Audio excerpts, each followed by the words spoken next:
again, thank you all for being here. I've gotten a great deal of personal satisfaction out of doing these courses. I do think that there's a good deal of interest out there. We're all pretty much of the same generation, but younger people, I've been to a couple of college nights when survivors were speaking, and you could have heard a pin drop too with the younger people. They really want to know all about it too, and their thirst for knowledge and their ignorance of what had happened to date is something we've got to overcome. And so this is just our contribution, I think, to keeping the memory of those who died alive and hopefully working toward never letting it happen again. Over the past couple of days, oh, by the way, I'm going to be talking to slides. I'll be referring to notes. I've not committed all the facts, figures, and statistics to memory. Maybe someday I will, but there's so much detail that I'll be flipping and referring to my notes for these individual slides here. I've met several people who have been through the Holocaust, and just meeting them, getting to know them has been very inspiring. I don't know where they found the strength to survive. Obviously they did.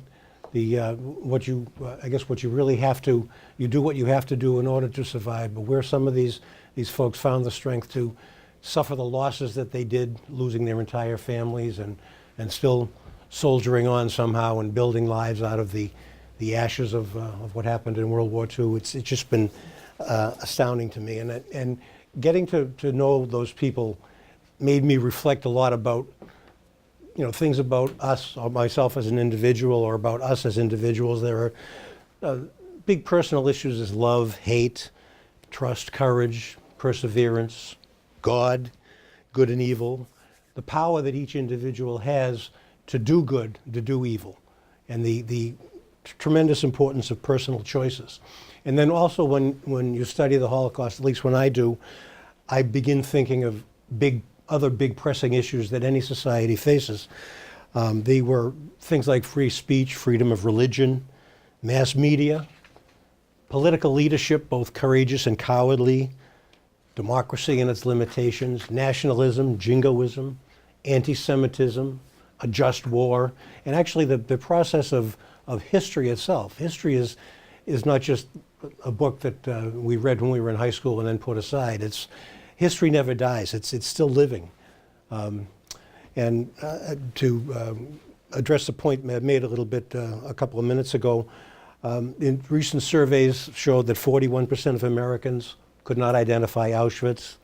31% of Americans in a poll taken a couple of years ago thought that fewer than 2 million Jews died in the Holocaust. And the millennials, the age group 18 to 34, the ignorance is particularly great in that group. But on the other hand, when people are told about the Holocaust, 93% believe that students should learn more in school than they do now, and 80% say it's important to keep teaching about it. So that's a good thing. Holocaust was a time that showed mankind at its very worst, but it also, in many ways, showed humanity at its best. Some of the heroism that was able to shine through as a result of the horrors of the Nazis and what people did to save Jews from the Nazis was in itself also astounding and very heartening. So there's always hope. And we do have an obligation to teach ourselves, teach our grandchildren. So that's why I'm here, and thank you for being here. Now, how the course developed, this came about as a result of my being invited to do a memoir for a lady who was in 3 concentration camps. She was originally from Vilna, Poland, at the time now Vilnius, Lithuania. She has become, over the years, a spokesperson. She is still out there speaking. She's 93, and she's still out there speaking. She lives in St. Petersburg. I met her nephew, or her cousin rather, through business. I have my background is PR, sports writing, corporate communications, that sort of thing. I met her nephew in business. We kind of got friendly, and he liked the way I wrote, and he said, "Mary is looking for someone to do a memoir. Would you be interested?" And I said, "Sure." I have half of one book to my credit. I co-authored a book of history of Boston College hockey. so this is a little bit different. Okay. And I'm about, for this book, I'm about 60% done with the manuscript. I've been working on it close to 4 years. There have been some extenuating circumstances that have delayed it, but writing a book is a tremendous task. It's not something you sit down and do like a term paper, which I thought might have been the case. In fact, with the BC hockey book, I really wrote most of it from memory and talked to a few people because I had covered college hockey for the Hockey News for something like 20 years. So I knew everything about it. It was just a matter of putting it down on paper. Not so here, because when I began talking with Mary, and she started talking about Vilna and Ponari, which was the great killing field up there I'd never heard of. I didn't feel that I would be up to the task of writing the book about her unless I knew the context of the events that affected her particularly. So I just began researching. And the more I researched, the more I learned about it. And then fast forward to 6 months or so later, when my wife and I were taking a course at the OSHER Institute at UMass Boston, somebody mentioned at a meeting, by the way, if you have a subject you know something about and would be willing to share with people, we're always looking for instructors. So I said, well, I know a little bit about the Holocaust. And that's where this course came from. And it's sort of a personal approach that I'm taking to this, because there are some things that I began to learn that, well, sort of bothered me, and I wanted to learn more about them. So I will be, in doing some of my deep background, I'm going to go off a little bit into some things about being a Catholic and being an American, because the more I read and learned about the Holocaust, the more I was bothered by what the Catholic Church seemed to have done and not to have done during the Holocaust. Also, you find a lot of criticism out there, even today, about the Americans didn't do anything. FDR ignored the Jews. How true was that? How much could they have done? And what was reasonable conduct on the part of FDR?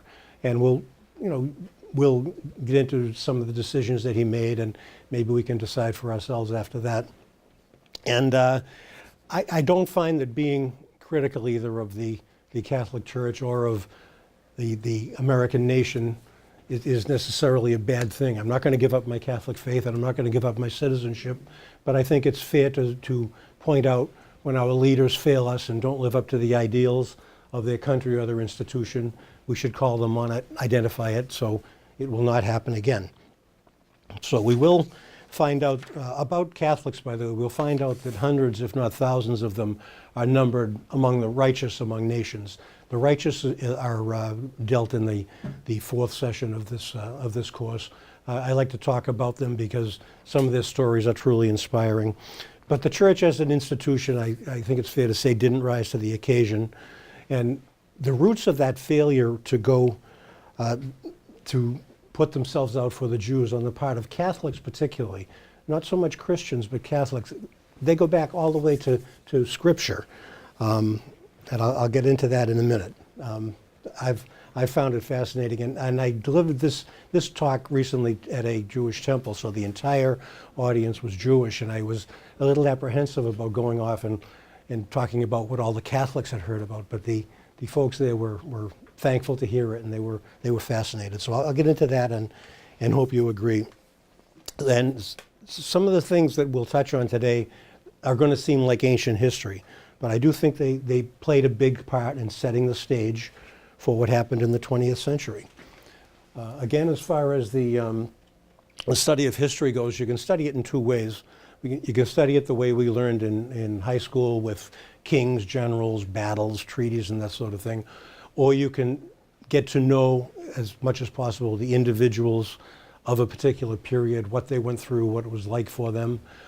That's a more enjoyable and more thought-provoking way to do it in my view, because you can see how it applies to yourself, or it might apply to yourself. What would I have done in the case? If I were a German Catholic kid in 1935, would I have gone this way or that way? I really don't know, because I remember what I had to learn and unlearn as a Catholic youth. okay? So, and then as someone mentioned, the Holocaust continues to echo through our society today. In Poland, for instance, they passed a law recently making it a crime to talk about Polish complicity with the Holocaust, and there's a lot of Sturm und Drang over that. The remark made by President Obama somewhere about Polish death camps set off a lot of alarm bells. So we've got to be very careful about how we even speak about it. And it'll always be a contentious subject, I'm sorry to say, but we shouldn't be afraid of it. Okay. So this is the outline of the course. Today is a deep background day. And the ultimate goal is to figure out how the Holocaust happened and possible consequences for the future of humanity. I don't think it's an exaggeration to say it's the most heinous organized crime in history. There's been a lot of bad stuff has gone on, but an entire nation, the land of Bach, Beethoven, and Goethe, mobilized its vast national resources to kill 6 million people just because of who they were. How did that happen? Well, let's try to figure it out. But if you think again of any watershed event in history, what was the cause of it? What caused World War II? What caused the Great Depression? What caused the 30 Years' War? I suggest that you can't ever point to one event, one person as the cause. There are myriad contributing factors. There are developments and trends in society, discoveries, technological innovations, emergence of influential, charismatic individuals, perhaps, strokes of luck and fate. They all seem to contribute.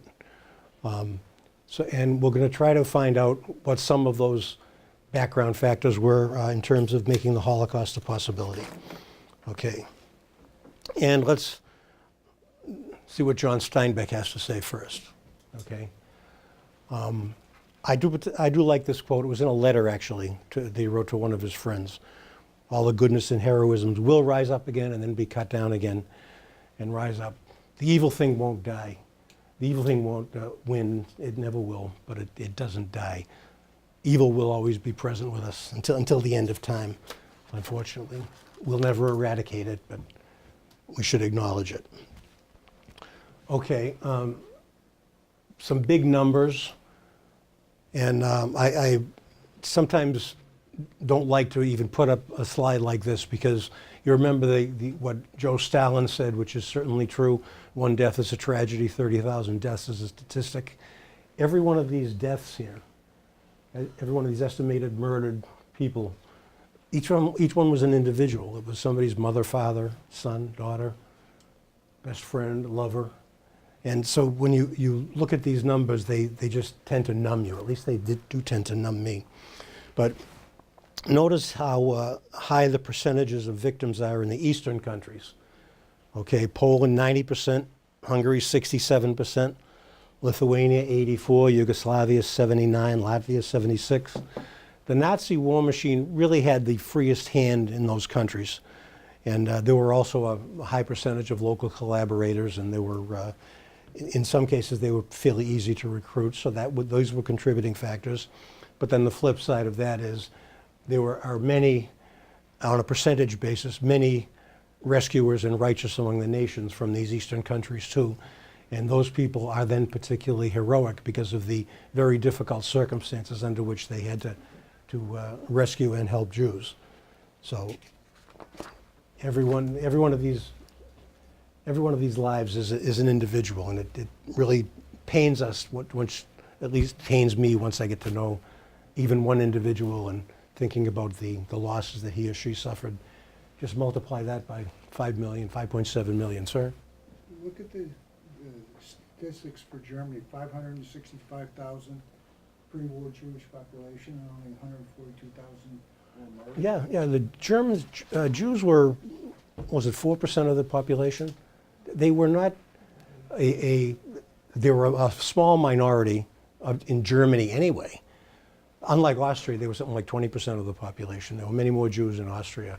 And Austria was, in a lot of ways, a lot more vehement and enthusiastic once the the Holocaust got underway. But there weren't that many of them. Hitler's rhetoric talked about international Jewry, and going ahead here to when they had the Wannsee Conference and the war actually started to turn against the Nazis late in 1941. The Russians finally started to push back, and it was then that Hitler realized that this is not going to be the same cakewalk that we had through Poland. The Ruskies are going to put up a fight. And around then, he started to talk about the Jews will pay for this war, and it's really a war against international Jewry.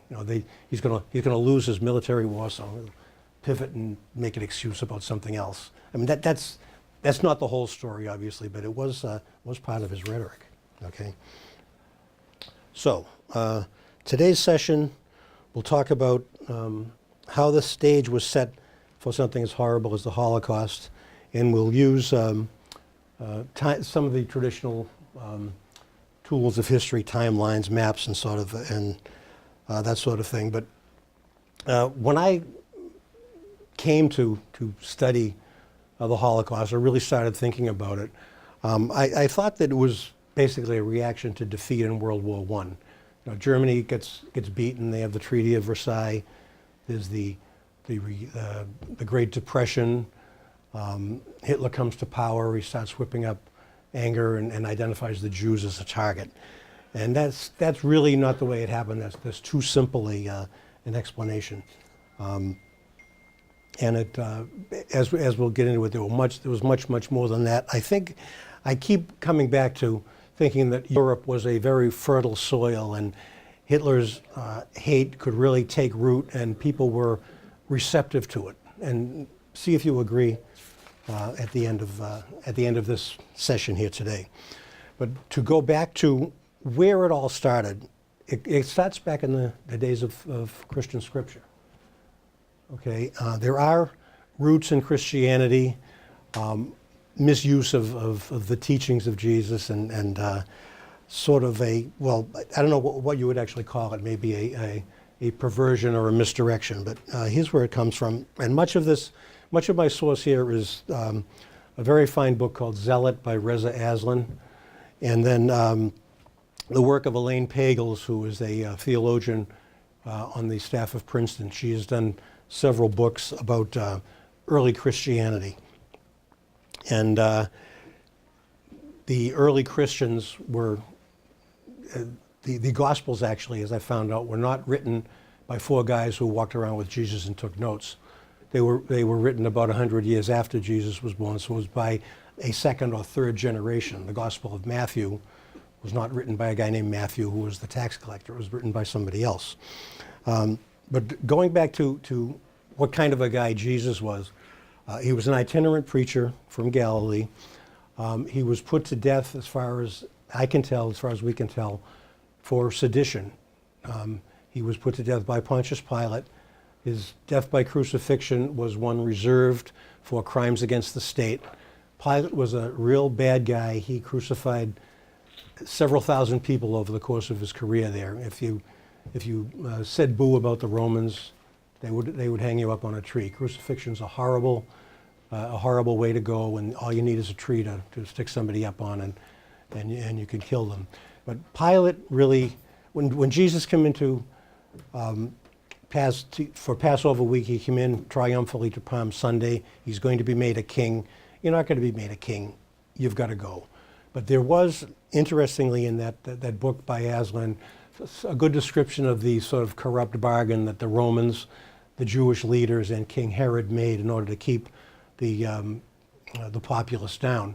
Like the Annas and Caiaphas, the high priests, were part of a hereditary caste, and they worked alongside the Romans. They were given their goodies, and they in turn kept their subjects pretty much in line. And so the Romans didn't have to pay an awful lot of attention or devote a lot of military to keeping the populace down.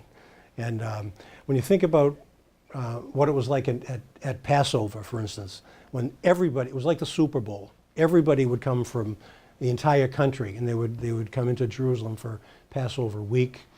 You had to buy lambs and doves and pay all sorts of tribute.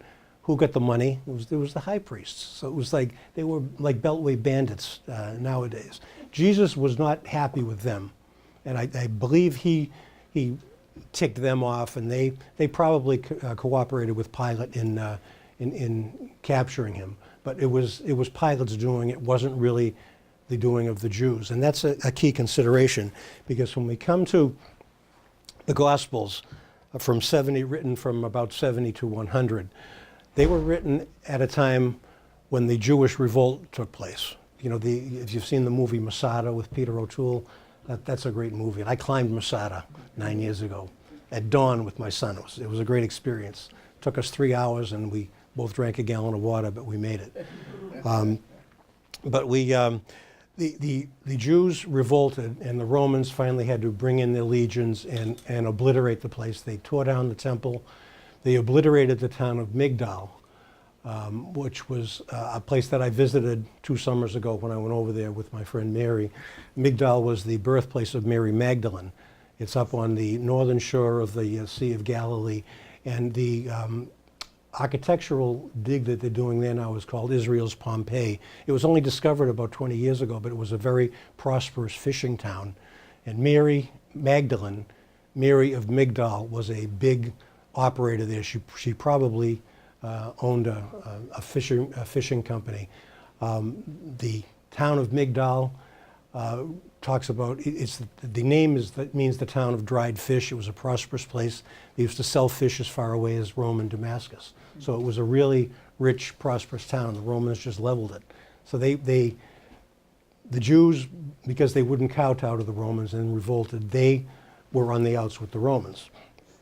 So what do these Christian, these followers of Christ do? They wanted to differentiate themselves from these rebellious Jews, and they basically wanted to suck up to the Romans.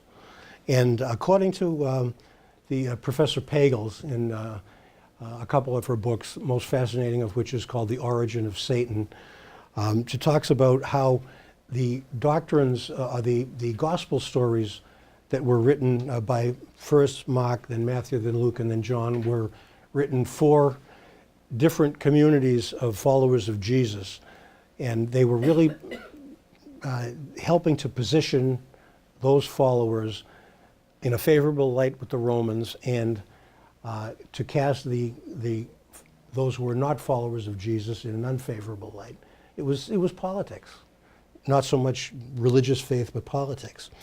Okay, it was to curry favor with the Romans. And here's the point I like to illustrate that is to talk about the depiction of the capture of Jesus in the garden, and how each of the Gospels describes Pontius Pilate. And Mark is the first one. This was done right at the time of the Jewish revolt. It was either had just finished or was still going on. And then he talks about the trial of Jesus in front of the Sanhedrin with the high priest, which may or may not have ever happened, because the Sanhedrin never met at night. So maybe he made that up too. But the high priest said to Jesus, "Are you the Messiah, the Son of the Blessed One?" And then he tells all of his buddies, "You've heard this blasphemy." And they all condemned him to deserving death. Okay, so that's how Mark describes it. But then Matthew, about 10 years later, now that the war is over and the high priest dynasty is no more, the locus of power and authority in the Jewish community devolved to the Pharisees. They were rabbis. They became teachers. They didn't have this hereditary position that the high priest did. And they were good guys. Jesus was one of them during his life. When we heard the stories of Jesus teaching in the temple, actually at Migdal, they uncovered what may be the oldest temple in outside of Jerusalem in history, that at least that has been discovered. And they think maybe that's where Jesus actually started his preaching. And the place where he taught was not much bigger than this room. There was a central bench, and there were tiered seats around it. It's not like a preacher in a Christian church in a pulpit. It's really a guy leading discussion. So Jesus was one of those people. The Pharisees did the same thing, and they used to hang out together. They were good guys. But when Matthew comes along, and now the Pharisees are the authority in the Jewish community, here's what he has to say about them. He quotes Jesus in some of his preachings as saying, "Woe to you, you scribes and Pharisees, you hypocrites, you tithe mint and dill and cumin and have neglected the weightier matters of the law, justice, mercy, and faith, you blind guides, straining out a gnat and swallowing a camel." So he's getting on the backs of the Pharisees. Now, did Jesus actually say that? I don't know. And then Pilate, in Matthew's account, is where he washes his hands. I wash my hands, I'm innocent of the blood of this man. That's a Jewish ritual. And so in Matthew's, the Jews are the bad guys. It wasn't, Pilate is seemingly less responsible for the decision. The Jews aren't yet working in league with the devil. That comes with Luke. Luke is the next gospel, and in Luke, the story of the temptation of Jesus takes place. When the devil takes him up to the mountain and says, "I'll give you all these lands," and Jesus tells him to beat it after being tempted 3 times. But it says at the end of that passage, the devil left him, but he would come back at another time. And the devil came back and entered Judas and entered the minds of the Jews who betrayed Jesus in Luke. Let's see. When he gets to Jesus gets to the Garden of Gethsemane and his captors come, Jesus said, "This is the hour of darkness. This is your hour and the power of darkness." And then he's accusing the people who pick him up at the garden. He doesn't talk that much about Roman soldiers. It's the Jews and their buddies who sees him in the garden there. And then when Pilate, at the trial then, says he's going to crucify Jesus, he's going to release Jesus, they cried, "Crucify him, crucify him." And then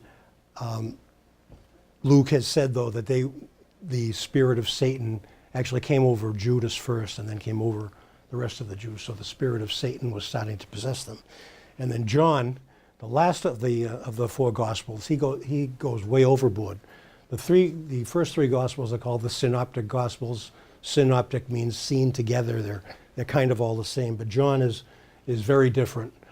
John's Gospel begins in the beginning was the Word was with God, the Word that was of God, I believe. The light shines in the darkness, and the darkness grasps it not. This, if you're not with us, you're against us. John is setting up right then, if you don't believe in Jesus, you're in league with the devil. Later on in the Garden of Gethsemane, he accuses the Jews this way. This is Jesus talking in John. "Ye are of your father the devil, and the lust of your father will do. He was a murderer from the beginning and abode not in truth, because there is no truth in him." So Jews are spawn of the devil now in John. And I think this is really where it all began.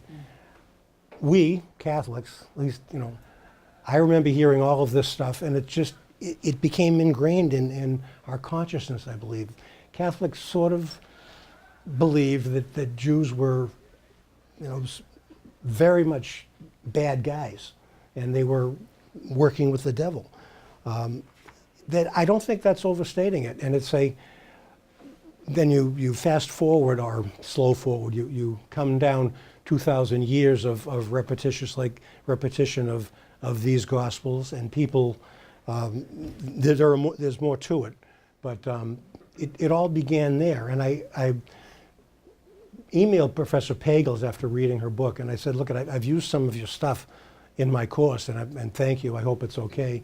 And she did say that that was one thing that she noticed when, as a PhD student at Harvard, that how the political and religious authorities of the church really sort of misused some of the teachings of Jesus to exclude. And Catholics, when you think about it, at least I remember my own mother telling me that if you're not a Catholic, you'll go to hell. There was a lot of that, even when I was growing up. I think that's one unfortunate aspect of Catholic tradition, is that we don't seem to have been able to make space for other people. I don't hear an awful lot of that anymore. I go to a church where the priest really gives great homilies, and he said very recently that I'm not one of those who thinks that other people don't hear the word of God too. That would have been heretical back when I was growing up. So thankfully we've outgrown that. Did I see a hand here? Okay. All right. Now, the rivalry was pretty intense, and the Jews are against the Catholics. The Jews are not followers of Jesus. The Catholics are over here. A couple hundred years later, Christianity becomes the official religion of the Roman Empire. So now the followers of Jesus are kind of in the political driver's seat. It became a crime to convert somebody to Judaism or to convert yourself to Judaism. And then this was the time of the emergence of some of the holy fathers of the church. One in particular that I want to mention is St. John Chrysostom, or Chrysostom. His name means golden-mouthed. He was a great orator, but his oratory was like Hitler's. He came to the fore in the year 363 when the one Roman emperor decided he would go against the grain of Catholicism. The Emperor Julian the Apostate, he gave up the Catholic faith, and one of the things he said was, it might not be a bad idea to rebuild the temple in Jerusalem. And Chrysostom was in Antioch, and he railed and preached against it. Here's some of the stuff that he said. Homily, John Chrysostom's homily number 1, talks about how bad the Jews are. What is the source of this hardness? It comes from gluttony and drunkenness. Who says so? Moses himself. Israel ate and was filled, and the darling grew fat and frisky. When brute animals feed from a full manger, they grow plump and more obstinate and hard to hold in check. They endure neither the yoke nor the hand, nor the reins, nor the hand of the charioteer. Just so the Jewish people were driven by their drunkenness and plumpness to the ultimate evil. They kicked about, failed to accept the yoke of Christ and his teaching. And although such beasts are unfit for work, they are fit for killing. This is what happens to the Jews. While they were making themselves unfit for work, they grew fit for slaughter. This is why Christ said, "But as for these, my enemies, who did not want me to be king over them, bring them here and slay them."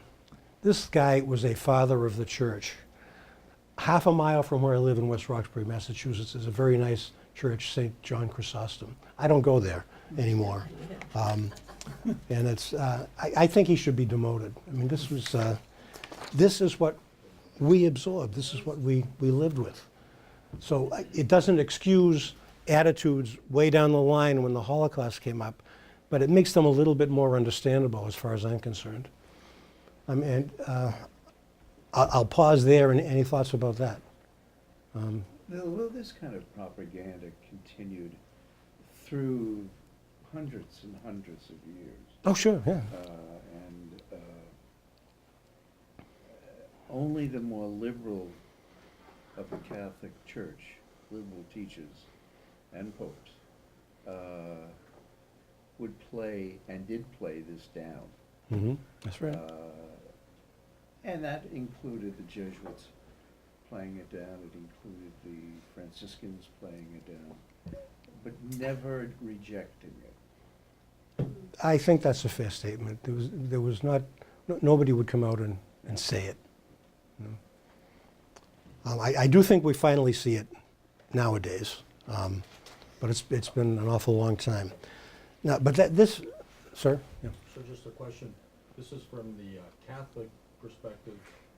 Is the Protestant perspective just a carry on, even though it was an offshoot? I don't think so. Protestantism is Christianity, but not really. I think Protestants are much more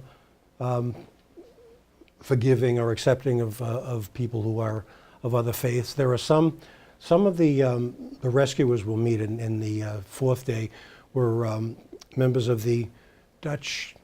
There was maybe Dutch Reformed, or one of the Protestant sects in the Netherlands who actually revered Jews as the chosen people of God, and they put themselves out for that reason, because the Jews were special. So they felt a reverence for them even though they didn't share their faith. Catholics didn't feel that way. So my ignorance, what was the predominant faith in Germany during that Lutheran. There was a lot of Lutheranism, but there was a lot of Catholicism too. Catholics and Lutherans were. Yeah, and I think, someone had shared this with me, actually, a Lutheran minister, told me that the Lutherans learned to be as prejudicial with regard to the Jews from the Catholics, and Luther carried that on, but not being Lutheran, I don't know if that's true. No, Luther, in fact, I've had an interesting debate on this subject with a friend of mine to whom I mentioned that I read the new biography of Luther not long ago, and it's a great read. It's very enlightening and about what he went through, about the rebelling against the business of indulgences and rebelling against the authorities. I mean, he was right on in doing that, but he had a lot of complimentary things to say about Jews, but he also went off the deep end about them too. He wrote a couple of really, very bad pamphlets about them, and he delivered some scathing, denouncing sermons about them. But he said the same thing about Muslims. He said the same thing about Catholics. But one thing about Luther also is that he was a direct descendant of Paul von Hindenburg, and the Hitler and his buddies were able to take, for all it was worth, some of the really bad stuff that Luther said to sort of buttress their point about how bad the Jews were. So. Oh, and a religion course I took through OSHER, the instructor said that Luther, in the beginning of his ministry, had no problems against Jews. He didn't like the Catholics much, though. But as he got older and he started getting gallstones and a whole bunch of other things, became a cranky. Oh, that is true. That's when he started with the tirade against the Jews, and he was the one that came up with the idea of concentration camps. I didn't know that. Yeah. But, And my son-in-law, who's Jewish, told me that, Okay. and then I asked the instructor, he said, "Oh yeah." all right, I hadn't heard that, but it's entirely possible. In a different form, I think, but just to keep them separate, not to put them in concentration camps and kill them, but remove them from society, put them in their own camps. Well, that was actually one of the overriding thoughts before they decided to kill all the Jews. They might have exported them to Madagascar and some other places. They were thinking of that too. May I ask how many Catholics are here? Okay. Okay. No, but if you've grown up and you heard the doctrine, just as to veer off course a little bit, the stuff in the Luther book it's sad, it's infuriating, but it's also hilarious. When he discovered what was going on with the selling of indulgences, John Tetzel was running around Europe selling indulgences, basically to raise money for the wars, for the Pope.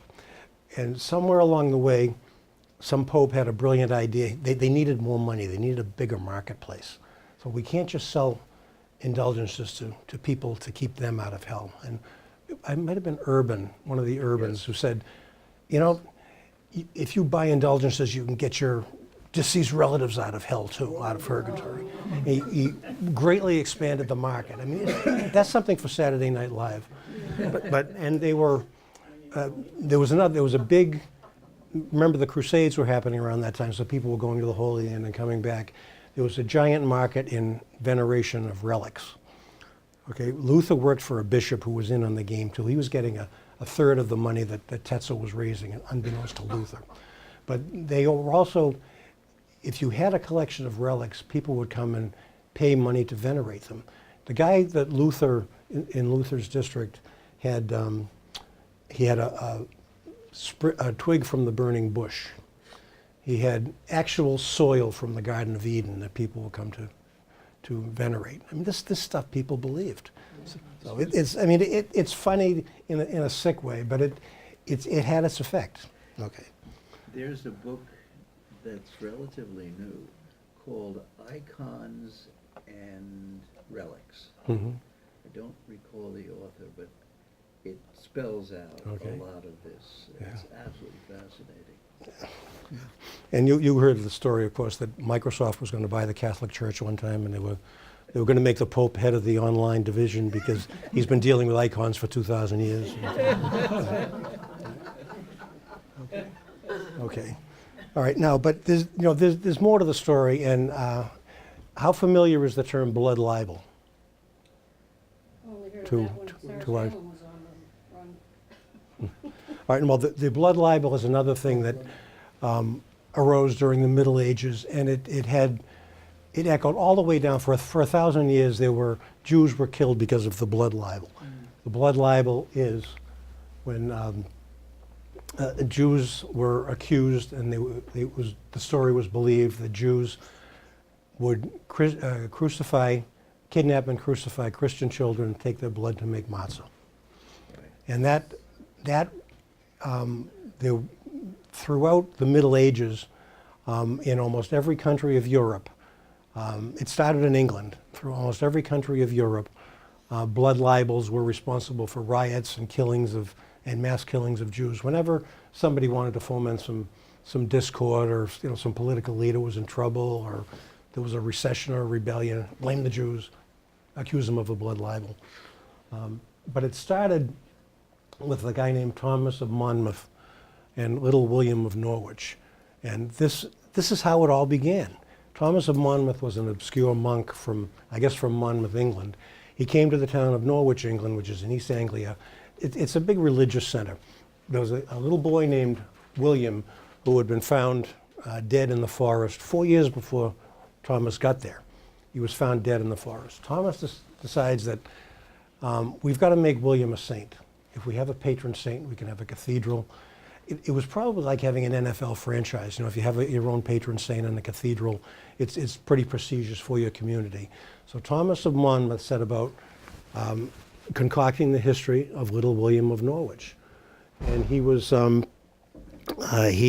made up the story that he had been crucified by Jews because he said a Jew told him that we have to do this once a year. We have to kidnap and crucify a kid and use his blood to make matzah. Otherwise, we're never going to get to our promised land. There were 2 books written by this Thomas of Monmouth. It was believed that the Jews actually would do this.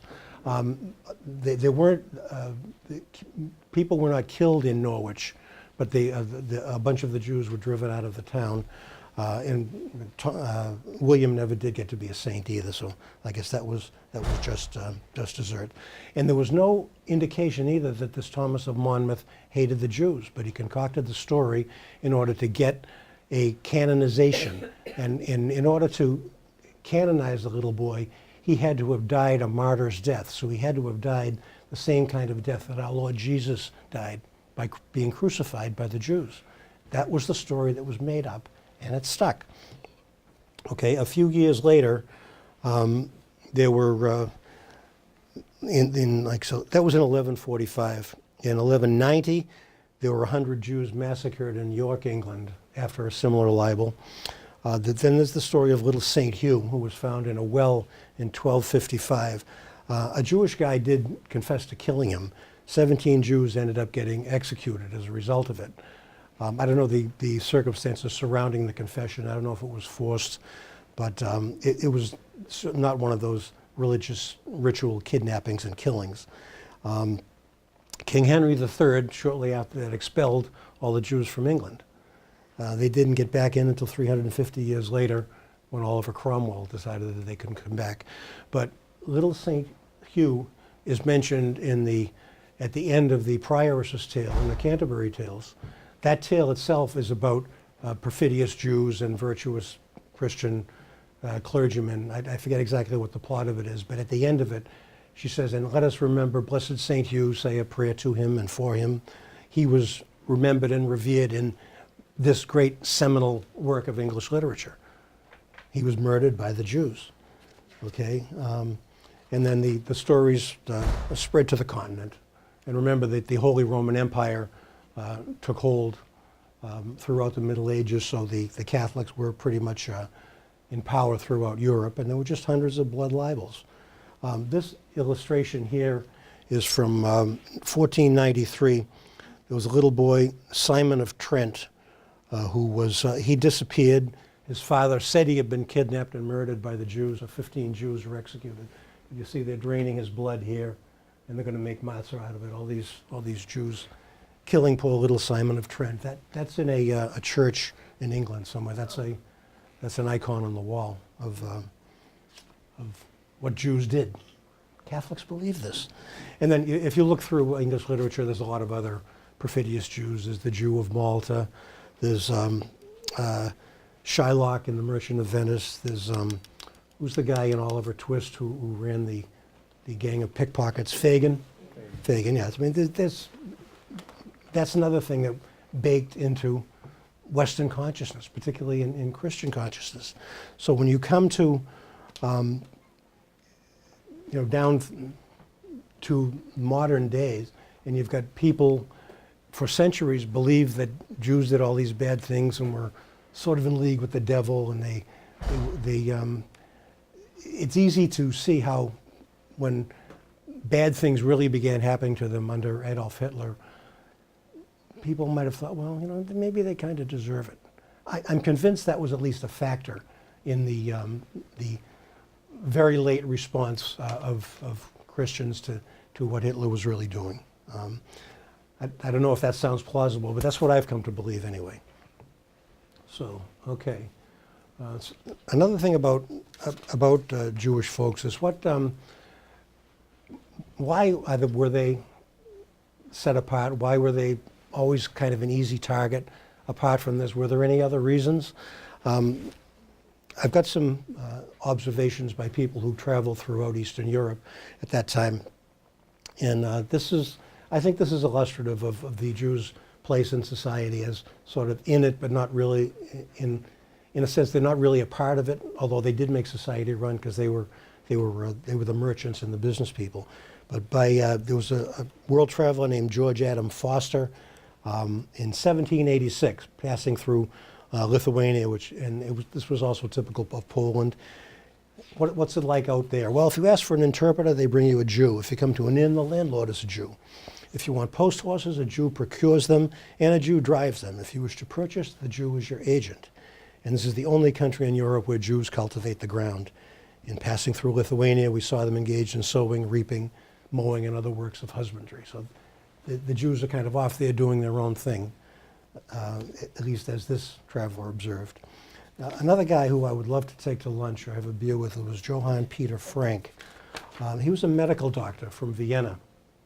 During his career, he was a medical advisor to the Habsburgs, who ruled the Holy Roman Empire, to the Romanovs, and to Napoleon.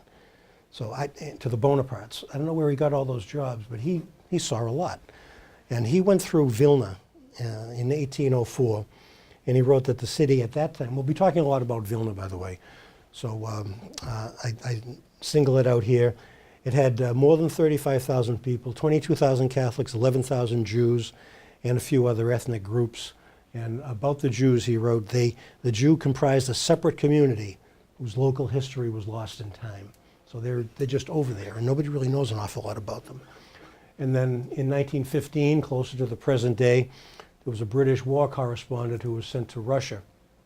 And he was passing through Poland and Lithuania. The early days of World War I, things went fairly well for the Tsar and the Russians. It quickly fell apart, but there were some early military victories. And the Tsar made a visit, and before they started losing big in the war, there was some pretty good feeling. But this guy writes, this mirage of national harmony did not include the Jews, who were blamed for all the ills of Russia and Poland as well. And the defeat of the Russian army, see, here's one of those incidents, hey, let's blame the Jews, brought about that all Russians seemed to know a Jew at once by his face and his manners. So intense is the dislike of the type, I think. It is due to the fundamental opposition of the Jewish character. To that is what is most precious to the Slavs, such as gay carelessness, despising of material possessions, the love of their neighbor, and the mystical, and so forth. So the Jews just aren't like us. So here is another attitude that is probably pretty widely held, I think, why Jews were sort of apart and other, and then easy to target whenever anything went wrong. I submit that all these factors were greatly contributing to the atmosphere that made the Holocaust possible. I'll pause there. Any thoughts? I mean, there's been a lot thrown up in the last several minutes. Does this make sense? No? Where It's, is it's there- what I've come to believe, anyway. Why aren't there a number of rules set down for the Jewish person who went into a particular village? He was not allowed to own certain things. He was not allowed to go into certain areas. He was pushed. Well, that's true, yeah. And that particularly under Catherine the Great, but even before that, yeah. And so, you know, were they apart because they chose to be apart, or were they apart because they were pushed? Well, you'd have to ask them. Yeah. Oh, but they didn't, I mean, Catherine the Great didn't like them because, well, at least one reason was that they wouldn't adopt Russian Orthodox religion. No, we have our religion, see you later. So she didn't particularly care for them.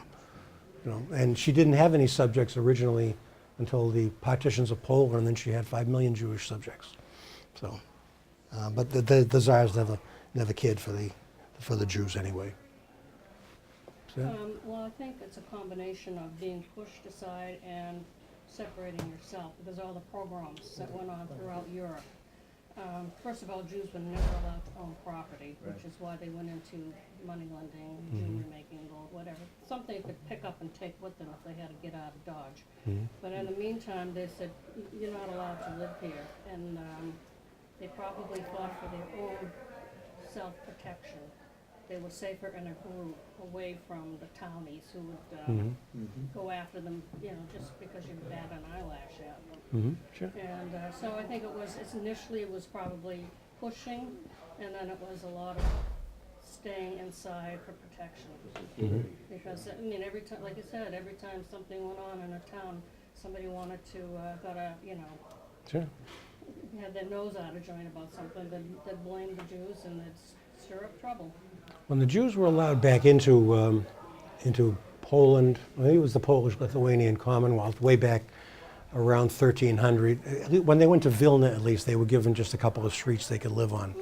And that became, in effect, their neighborhood, their ghetto. But one of the remarkable things about Vilna that in its history, you know, it's right on the border of there's Poland, Lithuania, Russia, Germany's over here. It's gone back and forth many times during its history. And if a new regime comes in, they'll change the names of the streets.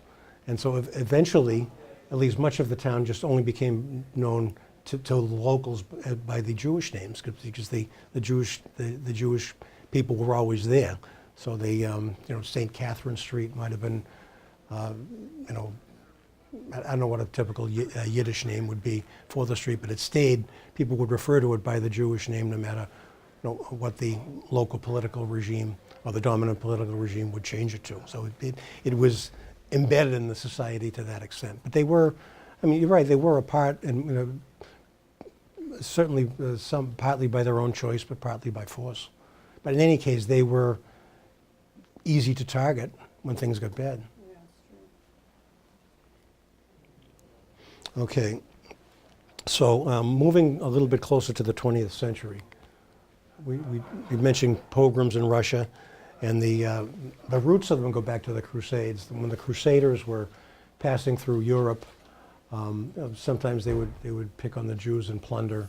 In fact, some Crusaders, as Teutonic Knights, kind of stayed around and absorbed a lot of the wealth of the land, and they would fight against Jews as well. But Catherine the Great expelled them to the Pale of Settlement after the Third Partition of Poland. The Pale of Settlement is basically what Poland, Belarus, and Lithuania is today. The remnants of the old Polish-Lithuanian Commonwealth. I have a map in a future slide. We can talk about that. But Vilna became the center of Jewish life and culture in Eastern Europe. Warsaw was a bigger community, but Vilna was kind of maybe like Roman Christianity, or maybe like Oxford and Cambridge in the educational world. It was the center of Jewish culture. All the rabbis went there to get trained. It was the center of the printing industry in Poland and Lithuania, so it was a really vibrant place in that sense. And it was an important town, even though it wasn't all that big. Okay, so looking to a pogrom here in Kishinev, which was in the first decade of the 20th century. It was in 1905 or 1906, I believe. And Nicholas II, the stumble-bum czar, almost lost his empire around 1905. He had a disastrous war with Japan, lost his entire navy. And so things were tumbling, and something had to give. So one of his sympathizers in the press, Kishinev down in the Ukraine, basically thought up a blood libel to curb the revolutionary sentiment, and 49 Jews were killed in Kishinev. 700 houses were destroyed, and it was again an accusation that they kidnapped a young boy, used his blood to make matzah. It never happened, but it took some of the heat off Tsar Nicholas II. That was around the time also that the Protocols of the Elders of Zion was thought up, probably by a member of the court, a member of the Romanov court. Protocols of the Elders of Zion, this is something that has had a long shelf life, and portions of it are still referred to today and believed today. The international Jew, the Jews are running the world economy. They control all the banks. And that this was the sort of thing written up in the Protocols of the Elders of Zion. Published. Huh? It's still published. Oh yeah, yeah. It's in print. I have a copy. It's obscene, but it was believed. But this was the time, around the time it happened. It became in the 1920s. It became required reading for German kids after World War I, and you know there is a connection that Jews really are communists. There were a lot of Jews in the early Communist Party, but Judaism is not communism. But the International Jew as a commie, that was another way to for Hitler to stir up trouble, because they did fight against the communists as well. Communists were trying to take over Germany after World War I, and they had to fight the commies, and they fought the Jews and accused Jews of being communists. Well, you could lump them all together, and they were all thoroughly bad, and it worked. It worked to a great extent. Now, Zionism came up around that time too. Was there a yeah? Might be a good time for a break. Okay, might be a good time for a break. Okay. Actually, yeah, there's sort of a natural break here, and it's, wow. Okay, our last two are on the way in, so we can begin. I'll try to speed this part up a little bit because I didn't get through half of the slides, but if I have to carry some over to the next time, that's okay too. Moving up closer to the 20th century, the pogroms in Russia. There was a big exodus of Russian Jews, by the way, in a couple of decades before that. A couple of million were able to make it out and were able to get to America. From 1882 to 1914, 2 million Jews from Russia made it to America, so that was a good thing. Zionism, the first Zionist World Conference was in 1897, which it was organized by Theodor Herzl, and that was the idea, of course, that the Jews deserve their own homeland. And the Balfour Declaration is seen as a seminal document in the history of Zionism. And this is something that I had to learn a little bit more about, because I thought the Brits were really good guys and foursquare behind the Jews in helping them to get their homeland of Palestine. It wasn't really the case. They did have the Balfour Declaration in 1917, and it's a key passage from which is from Arthur Balfour to Lord Rothschild. His Majesty's government views with favor the establishment in Palestine of a national homeland for the Jewish people.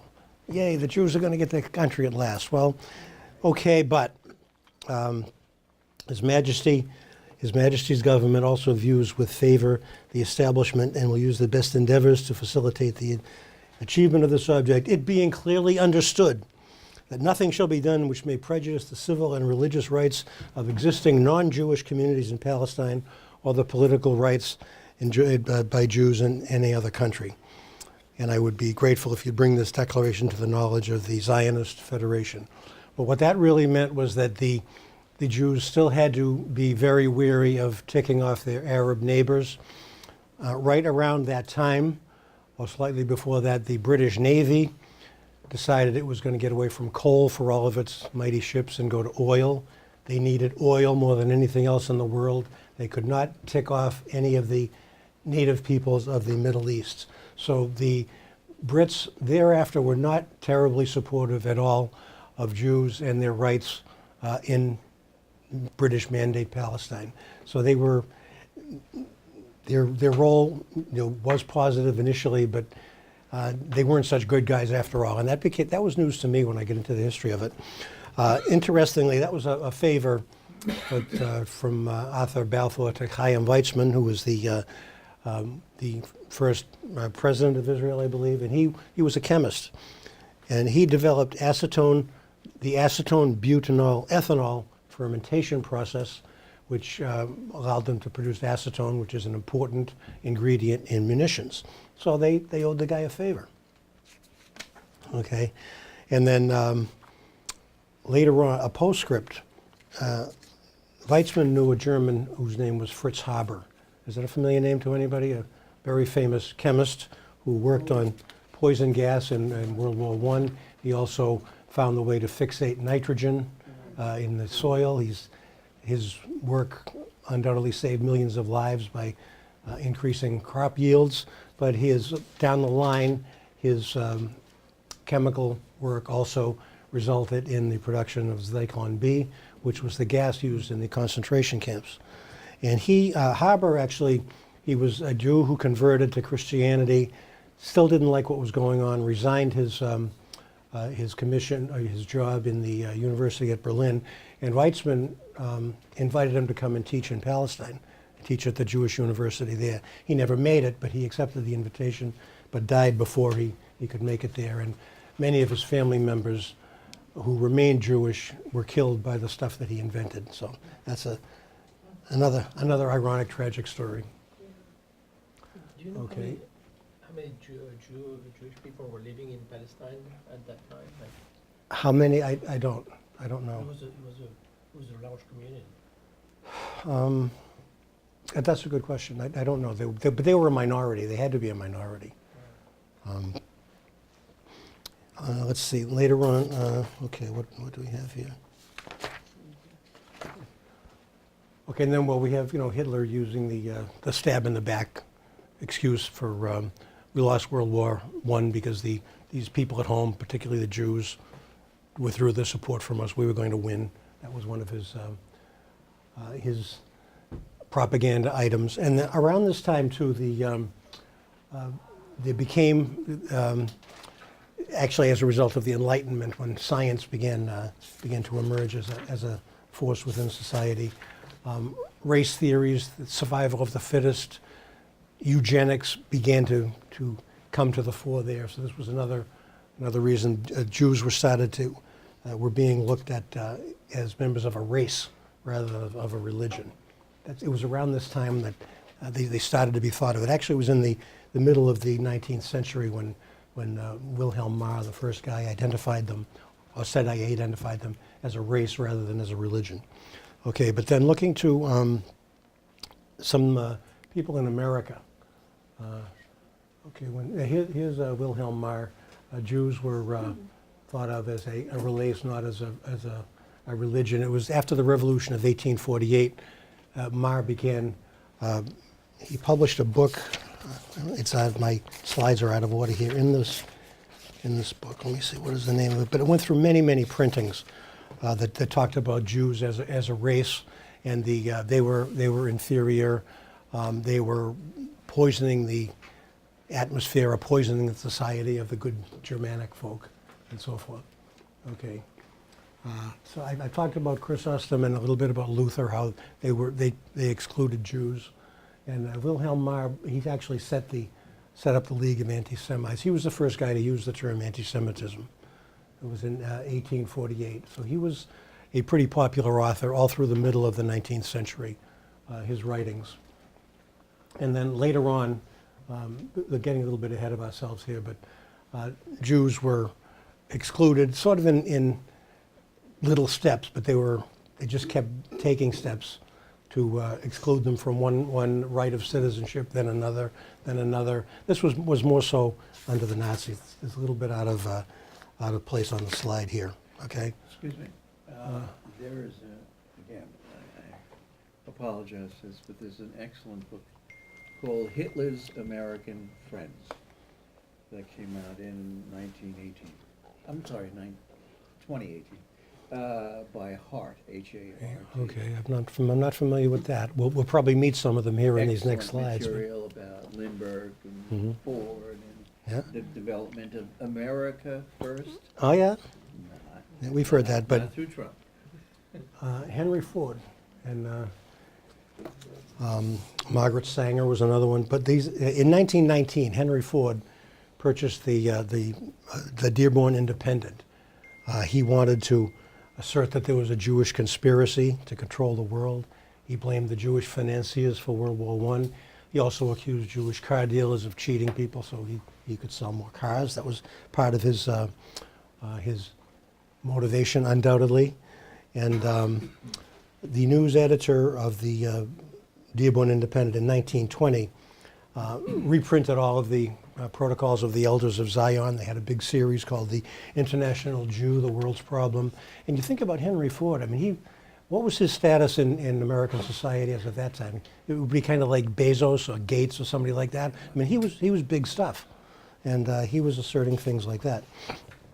Margaret Sanger, founder of Planned Parenthood, who was a heroine to some of the folks around here even today, as a founding feminist and so forth. Well, Planned Parenthood was not known as Planned Parenthood then. It was the American Birth Control League, which she founded in 1921, and the object of which was to create a race of thoroughbreds, and government must apply a stern and rigid policy of sterilization and segregation to that grade of population whose progeny is already tainted or whose inheritance is such that the objectionable traits may be transmitted to offspring. This is the woman who founded Planned Parenthood. She was a buddy of the Ku Klux Klan as well, and she was a big eugenicist. In 1926, she spoke at a Klan rally in New Jersey. She had dozens of invitations to speak to similar groups. She had something called the Negro Project in 1939 to rid society of those awful black people. Not a nice lady. And they finally had to change when birth control became synonymous with eugenics, and people finally realized that this is what Hitler was doing as well. They had to change the name from the Birth Control League to Planned Parenthood. Father Charles Coughlin, I'll have a little bit more about him in a moment, but he was the radio priest.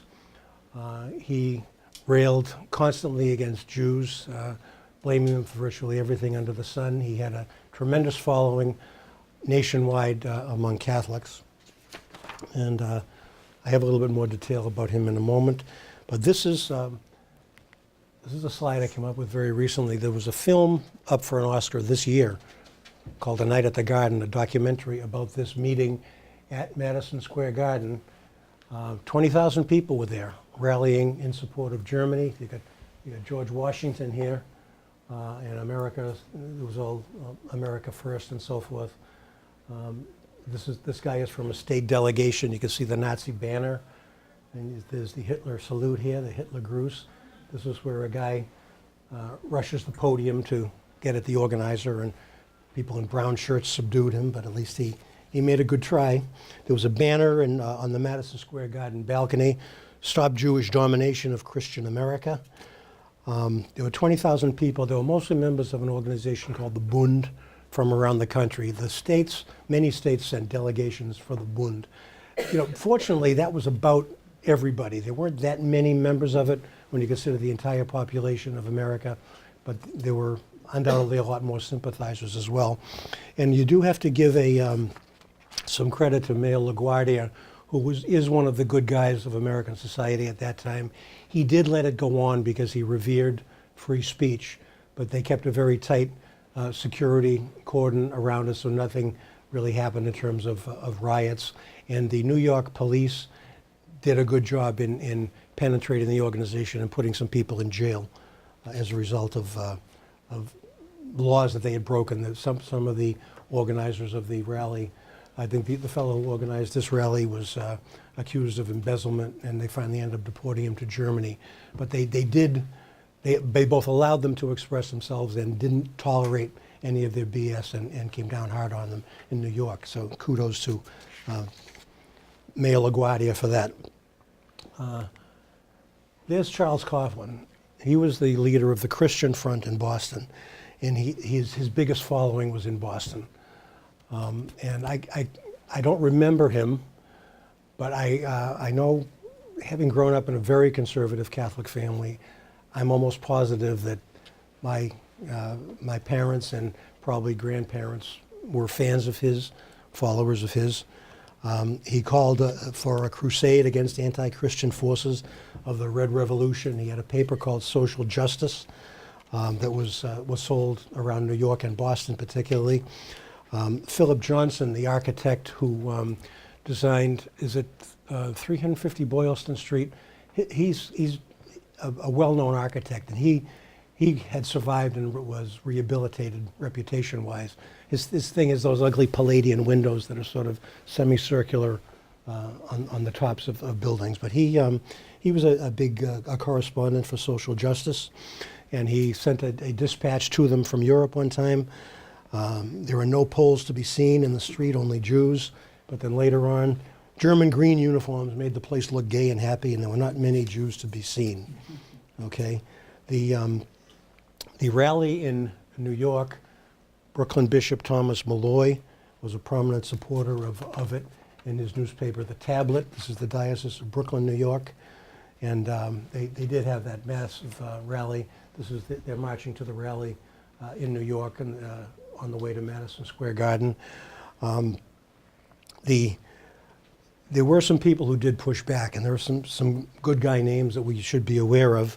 In September '39, there was a magazine called Equality Magazine. They took Cardinal Francis Spellman to task for the support that the Catholics were giving the Nazis. They an open letter to him. They reminded him that the front, this Christian front, the members are 90% Catholics.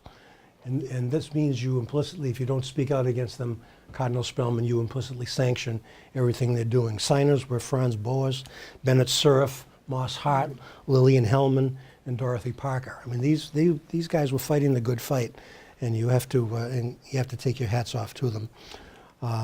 Attorney General Frank Murphy and the U.S. Department of Justice called a grand jury in Washington and started to investigate these organizations, and they gradually petered out during the course of the war. But the New Yorkers, much more than the Bostonians, took the lead on that.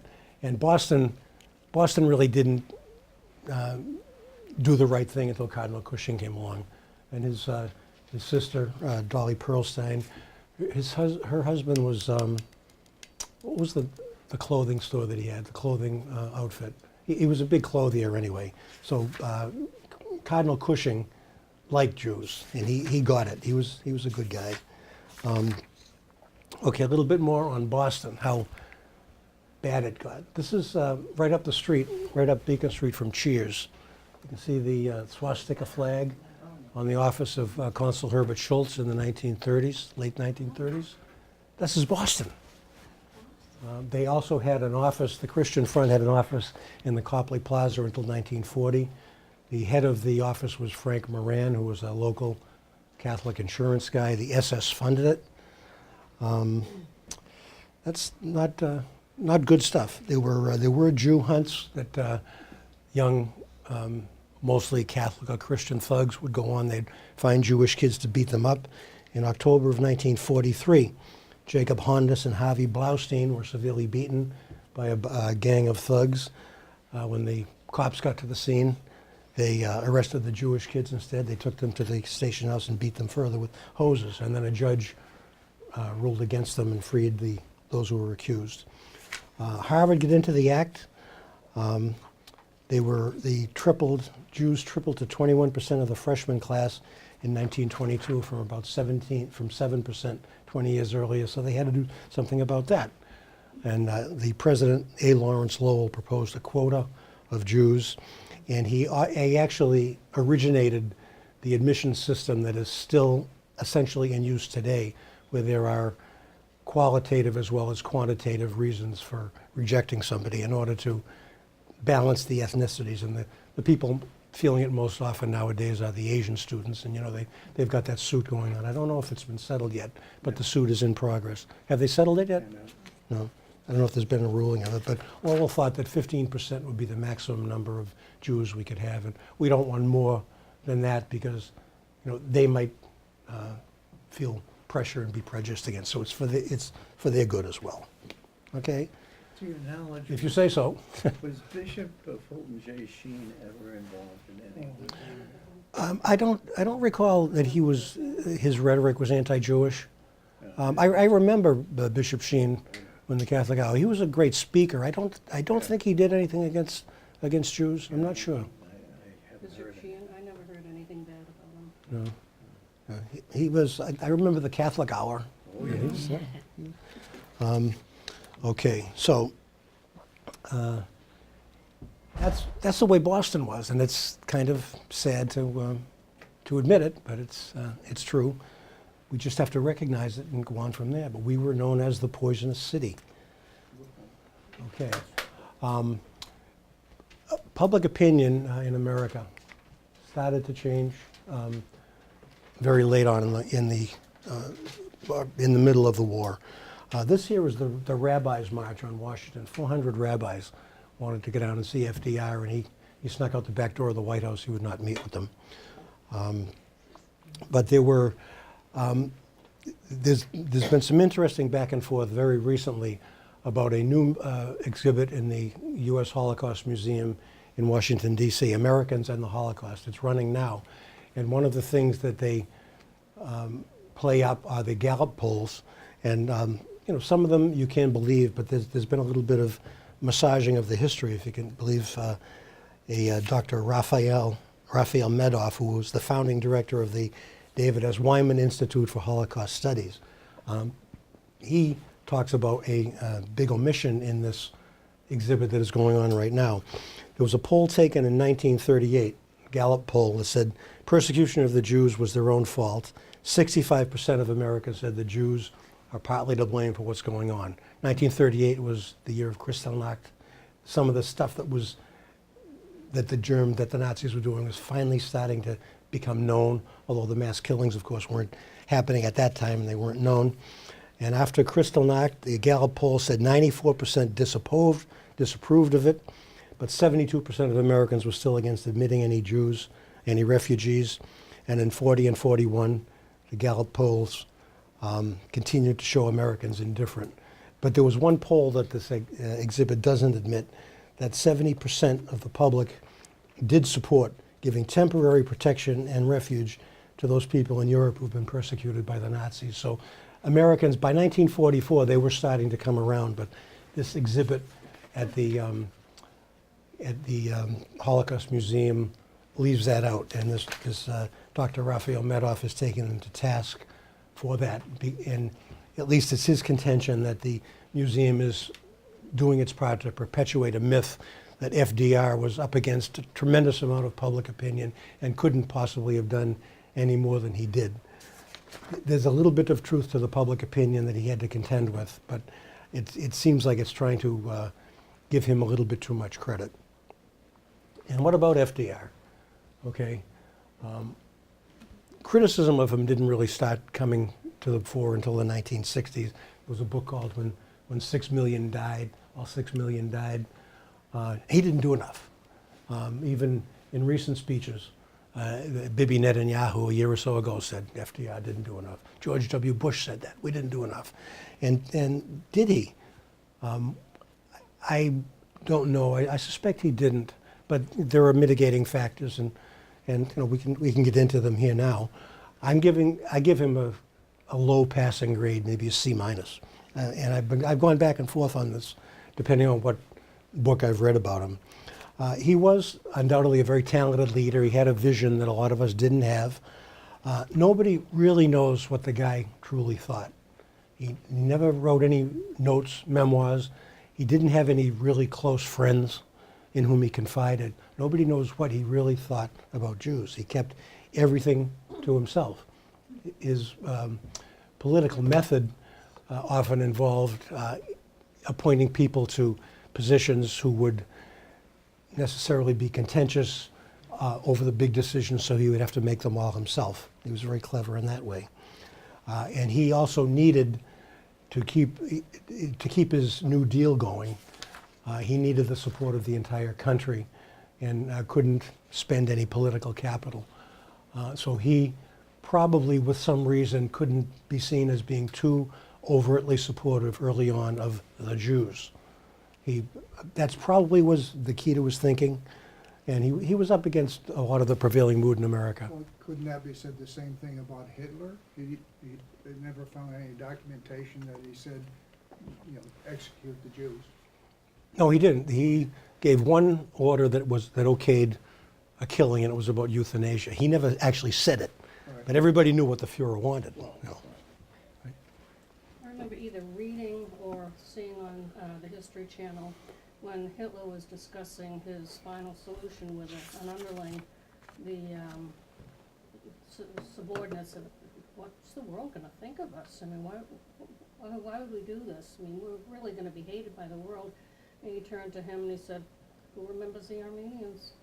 Oh, that's right. Yeah, he knew a little bit of his own history, didn't he? Right, and as a post-war child, I remember growing up, it was all this World War II information was being exploded upon us, and all these revelations. And I asked my mother once, I said, "Didn't you know?" And she said, "We had no idea." And my mother was a very current event kind of person. She was very politically oriented. No idea. So And when- someone was keeping it a secret, or someone probably didn't know either. No, there was probably some other factors there, slightly off topic, but how many people from World War II do we know who talked readily about what they saw? Either they were horrified of what they saw, or many were horrified of what they had to do. My father-in-law was a CB. He built the bridges after the Germans bombed them, going towards Berlin. Would never talk about it.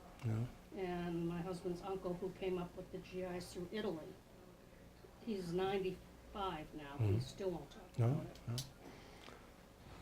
On the other hand, my father had the greatest time of anybody in World War II. I recently donated 180 photographic prints to the National Archives of his work there. He was the entertainment director at a naval base in California. It was his job to get entertainers to come in. He was a big buddy of Bob Hope, Eddie Cantor, Mickey Rooney, Gladys Lloyd Robinson. They were all his good buddies. The best guy, he said, was Mickey Rooney. Anytime he would ask him to come, he's there. He says, "I'm here." So, but that was, my father, he was like Johnny Carson and for the entire war. He really lucked out. My father spent 6 years as a forced laborer in Germany. Forced labor for, After Poland surrendered, they shipped him up to East Prussia and then further into Germany. well, at least he wasn't targeted for death. No, well, it's true.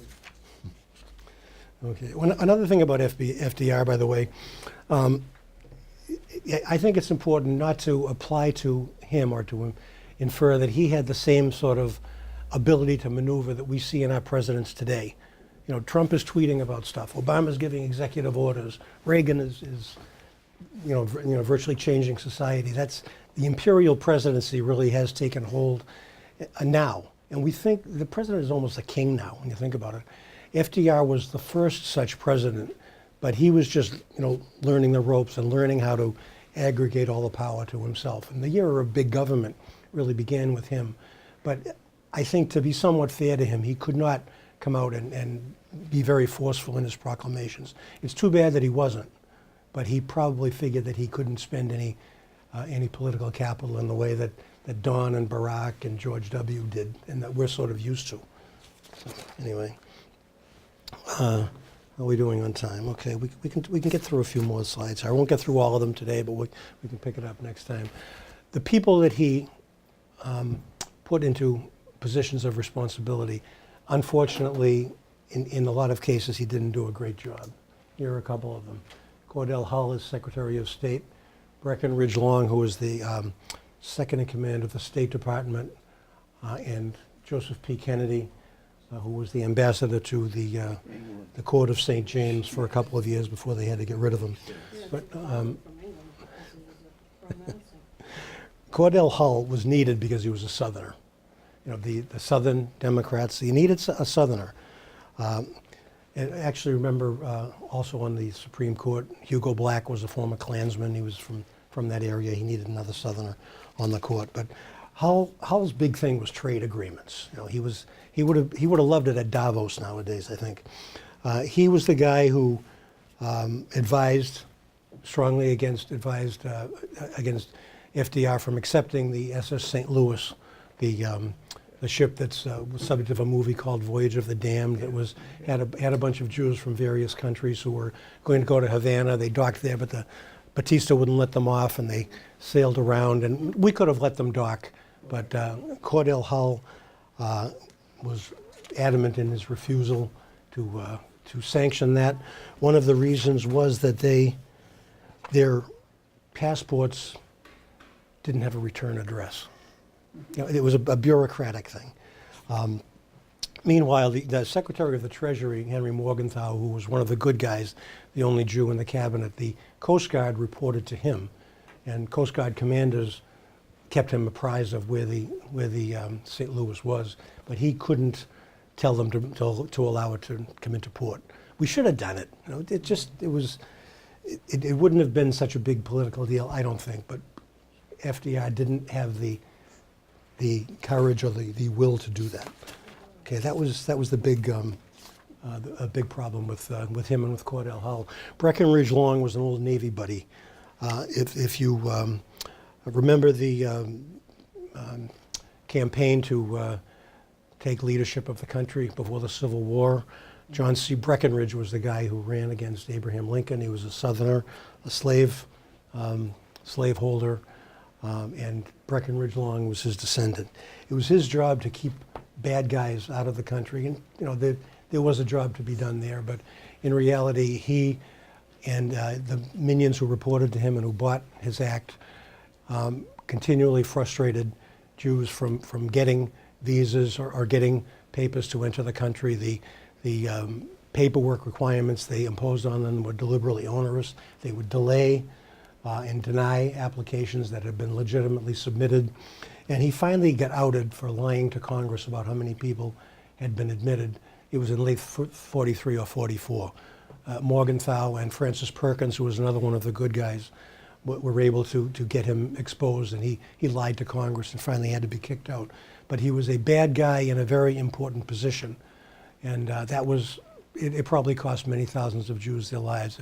If the entire State Department and I had direct all of its consular offices to assist Jews in any way possible, many more would have been saved. And it was, you know, this guy was the reason they were not. And Ambassador Joseph Kennedy, he was a Hitler sympathizer. He wanted us to make a separate peace with Hitler, and he finally had to be kicked out, and another ambassador named in 1940. Churchill couldn't stand him, couldn't work with him. LBJ called him a Chamberlain umbrella man later on.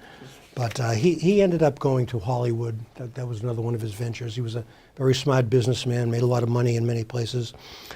He wrote to his buddy Lord Beaverbrook in England that Hollywood has been taken over by a bunch of Jewish furriers, and there's a great undercurrent of dissatisfaction with the appointment of Jews in high places. So that was Joseph P. Kennedy.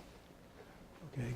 Do you have any idea why Roosevelt placed Kennedy as ambassador to Great Britain? I heard he wanted to get him out of the country. No, that was dropped somewhere.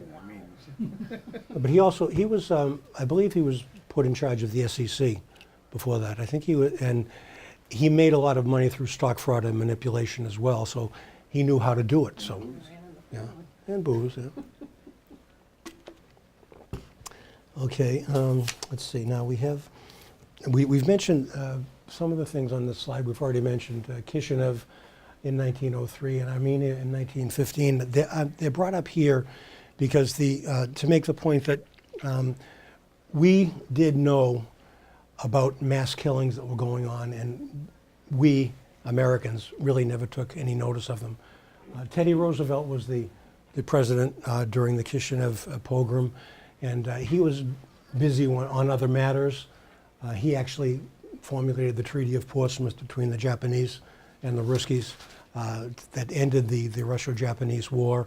He was taking center stage on the international scene there, but he had no response to the Kishinev program, never said anything about it. Henry Morgenthal's father was the ambassador, what was he?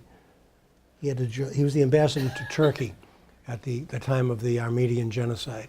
And he fully briefed Woodrow Wilson on it. Wilson didn't lift a finger.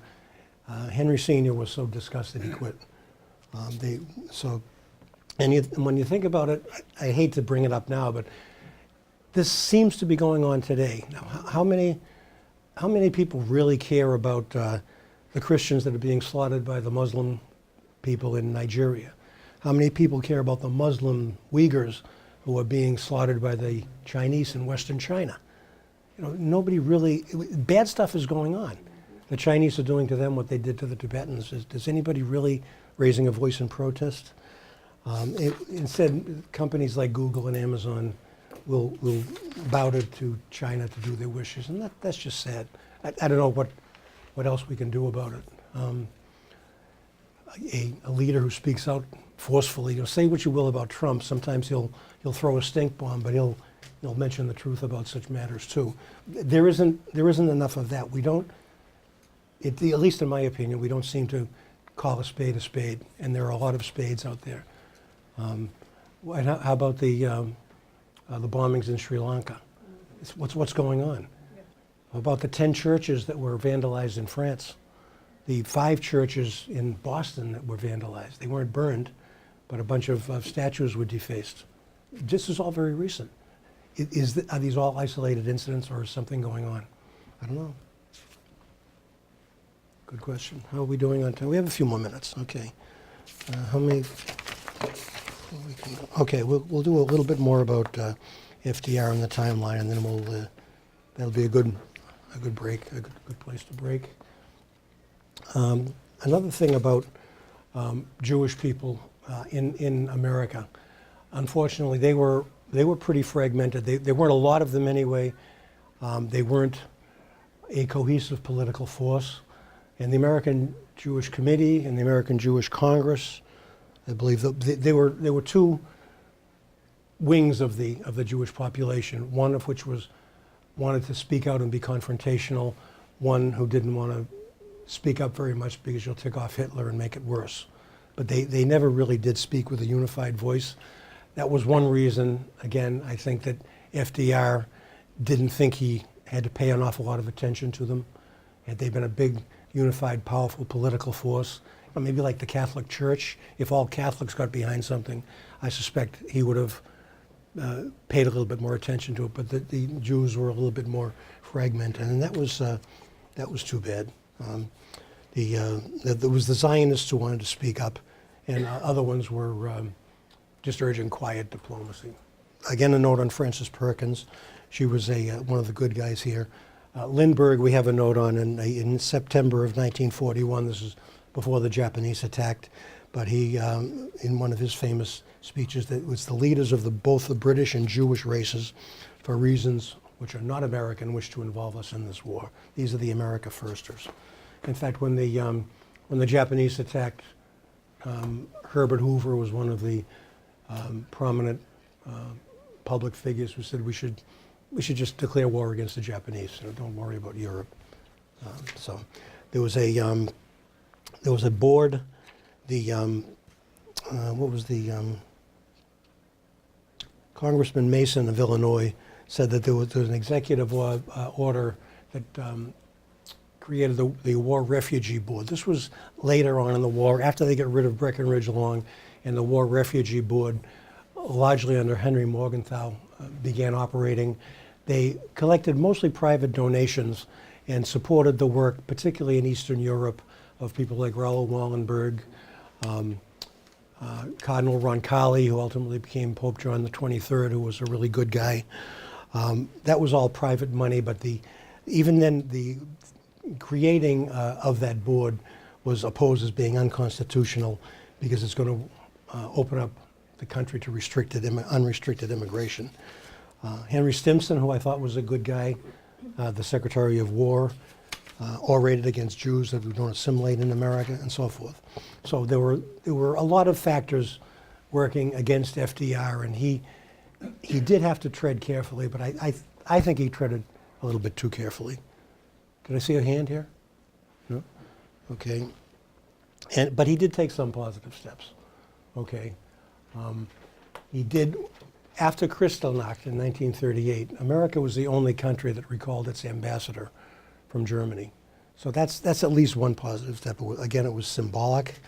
But he, even then, FDR, when talking about the Jews and their plight, he would only talk about victims and political refugees. He wouldn't identify Jews as being the targets. He kind of sanitized. He didn't want to be seen as supporting the Jews.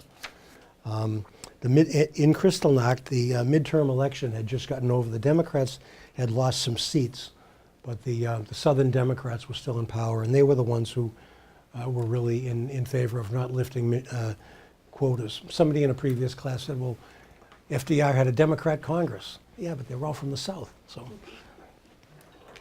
and then there was a Roper poll. It was kind of like the Gallup poll right after Kristallnacht. 83% of Americans in the Roper poll were opposed to opening up the doors to the Jews after Kristallnacht. The War Refugee Board I mentioned was done by executive order. I have already mentioned that. It was a final break with the Brits, and this wasn't until 1943, where we now began differing publicly with the Brits and their opposition to allowing Jews to go to Palestine. But it took us that long to do that. And then, let's see, the Evian Conference was in 1938. FDR did call that conference, and he assembled all the good guy nations to, let's see if we can do something to help refugees. But nothing happened, and it became a propaganda coup for Hitler because America wouldn't raise its quotas, and none of the other countries, a couple of South American countries did a little bit, but none of the other countries did anything either. So FDR tried to have this conference, and it was a crashing failure. Another indicator of FDR's style moving into after the war, he met with King Saud, among the others, at Yalta, and he had told Rabbi Wise of the American Jewish Committee or Conference, whatever organization Rabbi Wise, the non-confrontationist, headed up. He said, I'll talk to King Saud now. I'll get his support for the homeland. Don't worry about it. But leave it to me. He thought he could do things like that. And Saud blew him off. And it was a rather vehement refusal. And he apologized. FDR was dying at that time, and he apologized to Rabbi Wise. He said, I'm sorry, you're going to have to work through the United Nations. I did my best. I thought I could do it. So where did FDR's heart really lay? We still don't know. Did he do enough? Probably not, but that's in hindsight. Maybe he really thought he couldn't. I'm not so sure. I haven't made up my mind. Okay. I have a few more minutes. Let me see. Let me skip ahead to a couple of what ifs. I won't go through the timeline thing, but these are some interesting historical what ifs. There are three things that in one of the books here, Why the Holocaust, the historian brings up as possible turning points that, had they gone the other way, had the coin come up heads rather than tails, maybe the whole thing could have been prevented. I'm not so sure. One of them, but again, when you're a history enthusiast, it's interesting to speculate what might have happened if something had been pretty differently. The firing of Jews in German industry was the first one, according to this historian anyway, of Gustav Krupp, the head of the Krupp steel operation. I believe he was the third generation Krupp steelmaker. Many, many Jews worked for him throughout his gigantic organization. And in from April 1st to 5th, 1933, the horrible year of 1933, the stormtroopers came in and occupied the National Association of German Industry, the head of which was Gustav Krupp. And they wouldn't leave until he fired all the Jews in all of his businesses. it was a crippling thing for Krupp and his businesses. And according to this historian, he could have pushed back, and that would have been civilian opposition to Hitler that would have shown people in Germany that he could be opposed by civil society, and maybe he would have been able to do what he did. I don't know. That seems a little bit of a stretch, but this was the last chance, actually, that Germans had a chance to stand up for the legal rights of their own people, and Gustav Krupp didn't do it. And he had some disagreement in the association, but he knuckled under to Hitler, fired all his Jews, and that was that. I mean, there were some blue bloods that stood up to Hitler, and they were executed. They were around, I mean, we have a Norwich resident who was married to one of them. So, I mean, there was some pushback. But Yeah, not enough of it, though, yeah. And remember, Hitler came to power legally. Okay.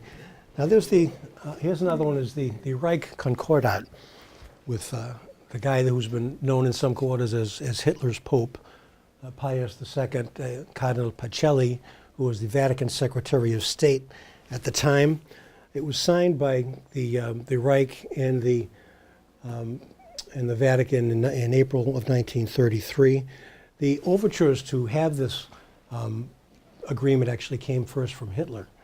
And Pacelli probably thought this would be a nice, big international coup for us. It will get the Germans off our back. It maybe will, keep us, first among equals or something. Who knows what he was really thinking?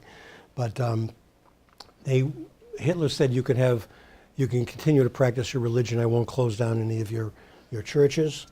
A big quid for that quo, though, was that the Catholic Center Party had to support the Enabling Act, which put Hitler into power. I also believe, in reading the book that picture came from, that the church was more fearful of the communists because of their atheistic orientation.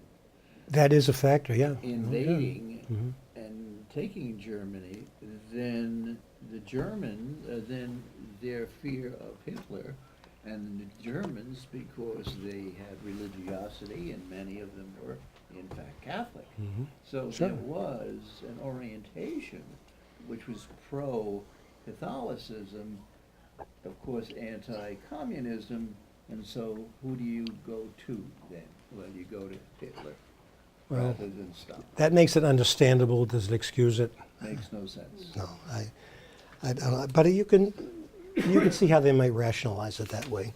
Yeah. Okay. And then it also, another one of Hitler's conditions was the church's withdrawal from every kind of social and political action, assembly, and association.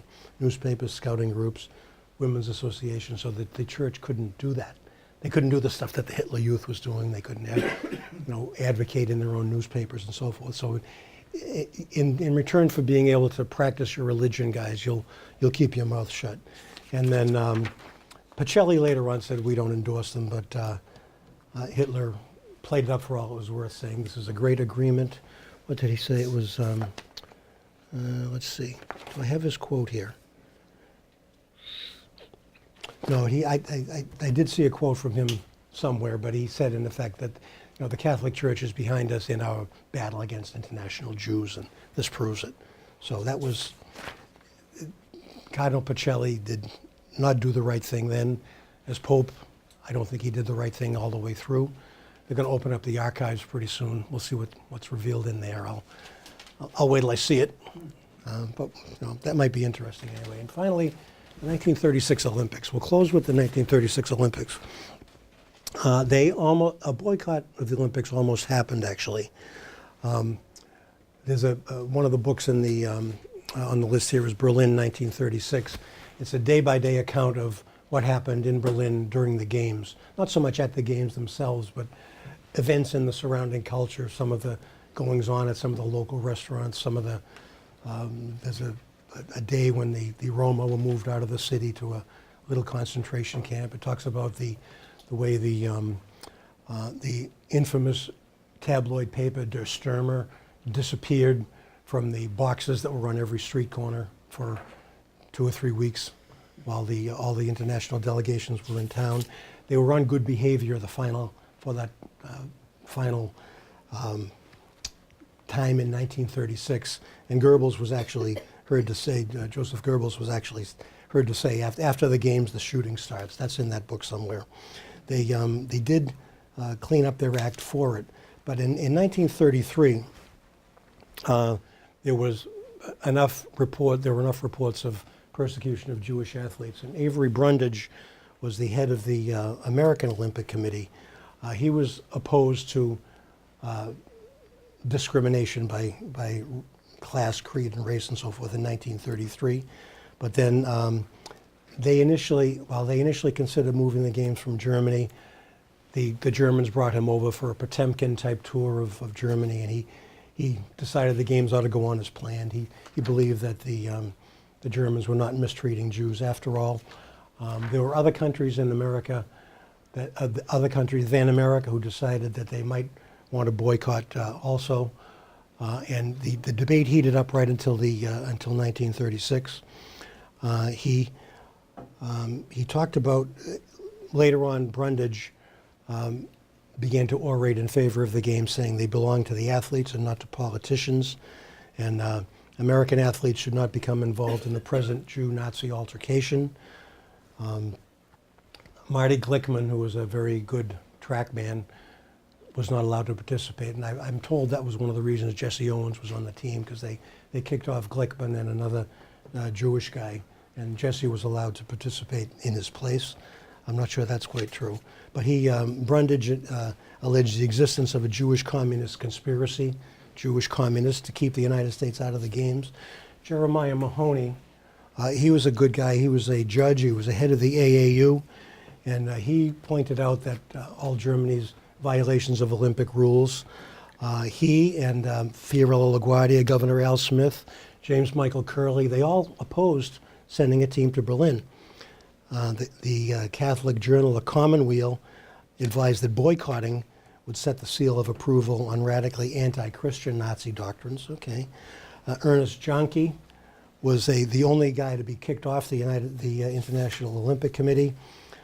He took a strong public stand against the Berlin Games. Period. They kicked him off, and they put Avery Brundage on the International Olympic Committee in his place. Brundage ultimately became the head of the international, the head of the whole Olympic organization around the world. And FDR pretty much stayed aloof from it. Great Britain, France, and Sweden, Czechoslovakia, and the Netherlands, they all had notions of boycotting, but they didn't. And the Olympics ended up being the biggest and grandest games in history, and it was a great propaganda coup for the Germans to pull them off. Okay, the AAU, December of 1935 was when the AAU's final vote came, and they fell in line. And I'll close there, but give you a personal note, some personal stuff here. These are from my family's collection.